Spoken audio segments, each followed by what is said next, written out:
урматтуу Медер Кубанычбекович, өтө жакшы мындай мыйзамды колдоп атасыз. Биз баягы 100% колдойбуз.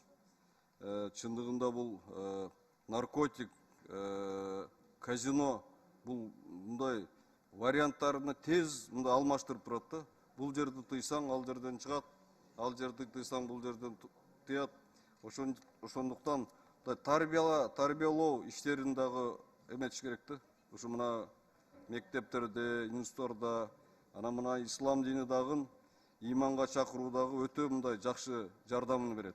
Ошо балдарды, мына мусулман кыргыз балдарды ошо тартып иманга, ана славян улуттагыларга мындай окууларды өткөрүп, мунун зыяндуулугуну эме кылып, анан азыр чындыгында бул азыр сиз аракет кылып жасап ушундай законго кабыл алдырып атасыз. Бул өтө жакшы нерсе.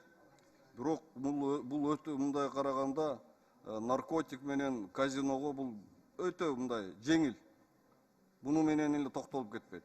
Ошон үчүн мүмкүн болушунча катуу чара көрүш керек. Катуу чара көрүш керек. Буну токтотуш үчүн мүмкүн болушунча. Бул нерсе баягы өзгөрүлүп турат да, баягы вирус окшош. Ошондуктан ушул сиздин баягы азыркы аракетиңиз бул Кудайдын алдында дагы, элдин алдында дагы өтө мындай соопчулук иш.